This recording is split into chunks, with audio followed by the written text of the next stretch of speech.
Being a mother and a banker are two really important parts of my identity, and it's honestly impossible to separate the two, and I wouldn't want to.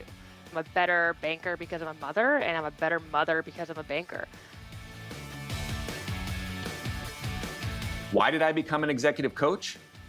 I saw lots of great people fail to get ahead at work, while their much less talented peers blew right past them. That made me furious, but also curious. What were great people getting wrong?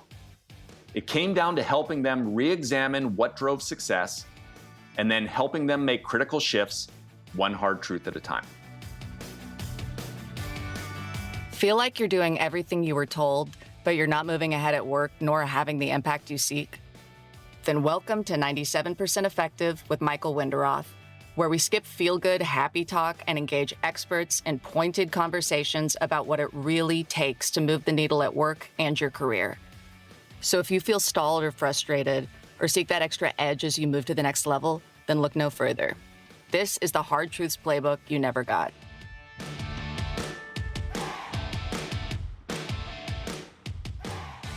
Hi, I'm Michael Winderoth, and you're listening to 97% Effective. Women remain drastically underrepresented in the financial services sector, even more at the level of senior management. Today, we're going to tackle this topic head on. My guest, Sasha Kelemen, will share her path to becoming a banker, mother, and rising to lead a team in an area that Wall Street has historically overlooked. Sasha is head of Women and Family Health and Technology, Investment Banking at Leerink Partners, based in New York. In this role, she works extensively with private and publicly listed firms, advising them on transactions including mergers and acquisitions and capital raising. She also oversees investment in a domain, Women and Family Health, that the World Economic Forum recently declared as the best and most underfinanced investment area. Sasha is deeply passionate about all things related to digital health, smashing taboos, and elevating women. We're going to talk about her own career path and how she leads and mentors others in her work at Leerink. One could do no better to describe Sasha than the words from our mutual friend, Professor Peter Bellamy at the University of Virginia, Darden School of Business, who wrote, "I will always remember Sasha as a fierce advocate for women and racial minorities. Her work continues to open doors for people who would ordinarily find access to be challenging." Sasha started her career in finance in Goldman Sachs, in their healthcare group, and prior to business school, worked in media and advertising in New York. Sasha holds a BA from Boston College, MBA from the University of Virginia's Darden School of Business, and most importantly, is a proud mother of two curious daughters. Sasha, thank you for joining me. Welcome to 97% Effective. Thank you, Michael. Happy to be here. Sasha, when we first met, you stated that you were a mother and a banker. You were very clear that being a mother is not something you hide or comes second. Is declaring that openly one of these taboos that you smash? Can you say more about that? Yes. Well, being a mother and a banker are two really important parts of my identity, and it's honestly impossible to separate the two, and I wouldn't want to. My girls are really my why, to why I'm willing to work 10, 12, 15, sometimes more hours a day in investment banking, but again, really pushes me to focus on women and family health. Ultimately, I want them to grow up in a world where they have greater access to healthcare that's specific to their anatomy. A perfect example of this was in October. I was wrapping up an important transaction in the women and family health space, and my daughter Zoe decided to surprise us by arriving about 2.5 weeks early. My team, of course, stepped in right away, encouraged me to unplug, but I wanted to see this last one through. It was really important to me. So I had Zoe strapped into the carrier, trying to rock her to sleep, and I was dialed in to the last approval call for the transaction. I advised Genev, a digital health menopause company, on its sale to Unified Women's Healthcare. And as the call wrapped up, I, I kissed Zoe on her head and whispered to her, "Mommy's trying to do this to make sure that you have access to menopause care when you need it." And so it really is what motivates me. And I think I'm a better banker because I'm a mother, and I'm a better mother because I'm a banker. I joke with my husband that I develop these superpowers now where I can compartmentalize, I can multitask, and I can really stay calm under pressure because, after all, an unhappy client is nothing compared to a screaming toddler. You're actually taking me back to my first job, which was in China. My boss, Roberta Lipson at the time, was pregnant with her second and then third child while we were setting up the first private hospital, Women and Children's Health in China. And I remember being incredibly inspired by her ability to do all of those things at once, leading the company. So, we're going to talk about your career path, what got you to where you're at, and how you elevate others. First, can you give us the short version, why women's health is such a big, important opportunity, and particularly the unique angle and role that Leerink Partners and your team brings to the space? Sure, Michael. Well, ultimately, it's something that I'm extremely passionate about, and it's an area that is very underserved, very nascent. But we have seen over the recent years, I would say over the last 2 or 3 years, definitely an increase in investment and awareness. And Leering Partners, I believe, truly is the best positioned platform to lead in this space, very much advancing women's health equity, which is why I was so thrilled to join and so excited to join the bank, Leering Partners. To my knowledge, I think I'm the first on Wall Street, or at least from an investment banking perspective, definitely the first bank to have a fully dedicated team focused on women and family health. And that really translates to access to an incredible network of the most impactful innovators, investors, and operators in that space.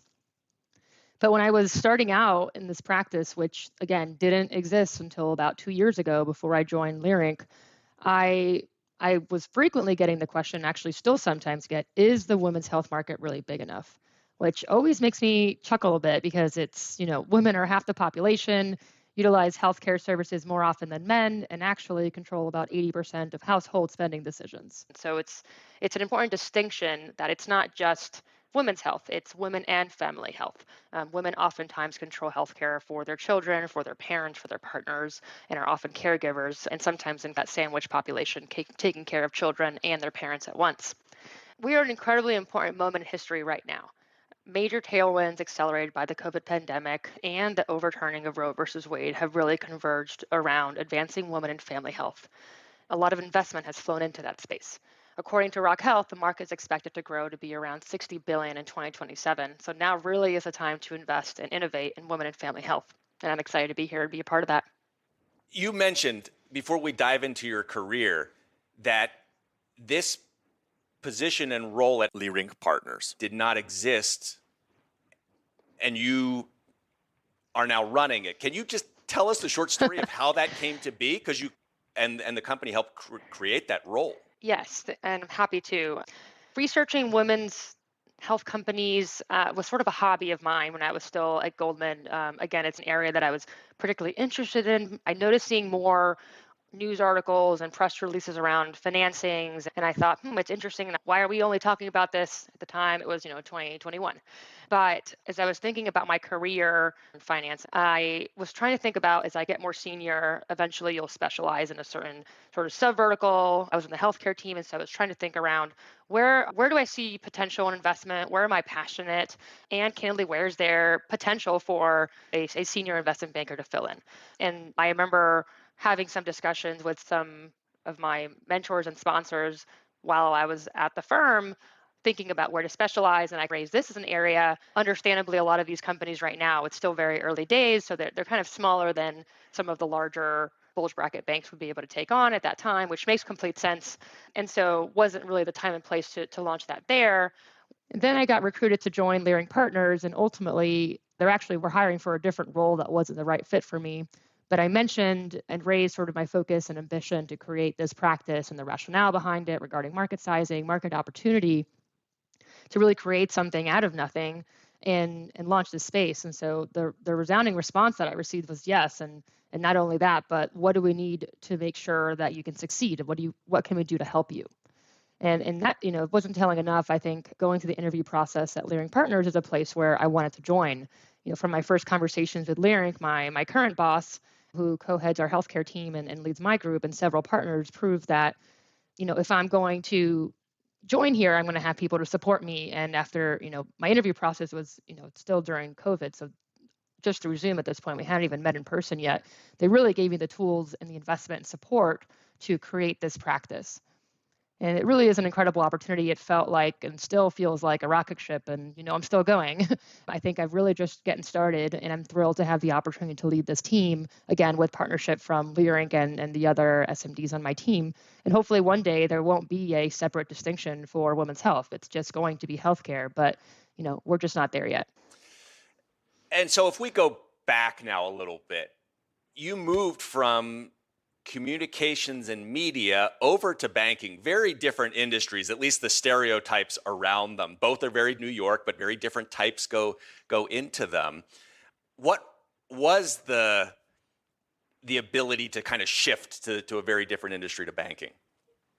Yes. So I think it would have been impossible to shift from media directly to banking without the help of two incredible platforms.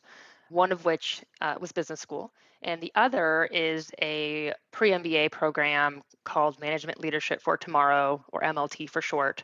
This organization specifically targets high potential Black and Latino professionals and helps place around 50% of candidates to top business schools in the US. And so, as part of this program, which I enrolled in a year and a half before I even applied to business school, I had very intensive monthly homework assignments, including researching every sort of career track you could think of coming out of B school, as well as different MBA programs, and importantly, received coaching on how to really look the part, something that I had no experience in and did not have a network or mentor at the time to guide me because I didn't know anybody in finance or investment banking. Prior to MLT or receiving my MBA, I did not own a suit. I had never been to a networking event. I had never seen a financial statement and honestly didn't even know what they were. And I quickly, learned and was a sponge through my time there. At the same time, I identified through MLT and through my MBA program that there were several transferable skills that served me really, really well, from media and advertising to business school and then to investment banking. And that's primarily interpersonal skills or soft skills. And from my experience, these are harder to teach someone, especially in the classroom. For example, I had managed and mentored teams for about 5 years before business school. I had a lot of experience presenting to clients, so public speaking or pitching. I knew how to write really well, and I had a lot of experience in PowerPoint, especially creating beautiful PowerPoint slides. While my peers in business school dreaded networking circles and public speaking, I thrived because I loved getting to know new people, and I really wasn't scared to stand out. I actually found it really invigorating. I also knew that I would really learn these technical skills like financial modeling in either my B school classes or training in investment bank. And while, yes, financial modeling is extremely important, it's not everything in a transaction. So, for example, I remember my first year as an associate after business school, I was working on my first initial public offering, an IPO. And in that process, an investment banker will work with a client, and there's two large sort of deliverables. One of which is drafting a regulatory document called the S1, where you essentially are writing a large essay about the company, what makes them really unique, what's the competitive advantage, the market opportunity, why is this, a great company. The second component is a PowerPoint presentation where the client, the CEO and CFO would present to research analysts, again, about the company. So after only 6 months on the job, I found myself sitting across the table from the CEO, CFO of a company, and my co-advisors, who were all managing directors, the only woman, sharing my opinion about what should go into that S1, or how a certain PowerPoint slide could be reformatted in a different way. It was an exciting opportunity, a skill that I didn't realize my peers didn't really have as much of, and ultimately a place where I was able to shine pretty early on. You've been listening to 97% Effective with your host, Executive Coach Michael Winderoth. If this interview is making you think, make sure to share it with a friend. Now, back to our interview. So being a sponge, adapting and learning all those technical skills very early. Talk just for a minute, presenting there as the only woman. Well, I think when I first joined investment banking, I noticed that there was a certain way that people communicated which is very different from my time in media, which was very entrepreneurial, very casual. So in investment banking, it's very hierarchical, some firms more than others. And so, for example, on a transaction, I was co advising with another bank, and the most senior banker was always there in the meetings, and everybody would, on his team, all his juniors would defer to everything he was saying. Versus when I was at Goldman, I was given a lot of responsibility really early on, which is something that I loved. And even though I was an associate, I was still empowered to share my perspective, disagree, but provide a better solution. I was always told, if you're going to disagree, at least give another solution. Don't just say, no, this doesn't work.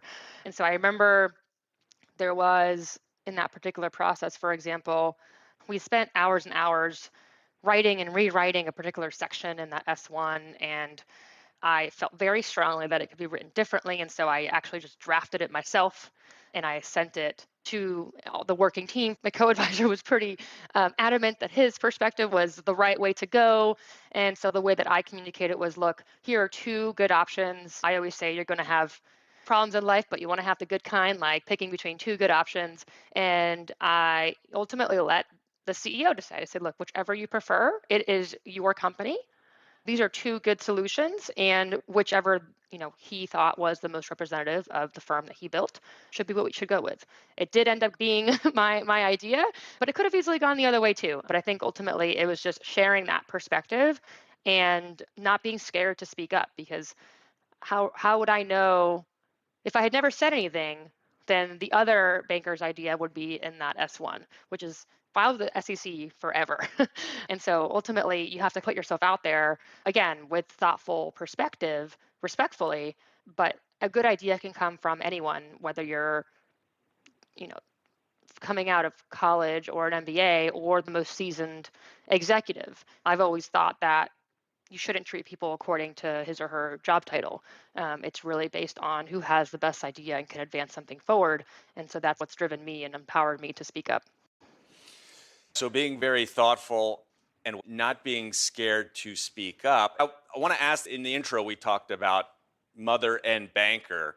As you were exploring, you alluded to the fact that banking hours were tremendously long, but you were very clear wanting to be a mother and have a family. Many people out there who are thinking about their careers, I'm not going into this space because of the culture, the hours, et cetera there. How were you thinking about that?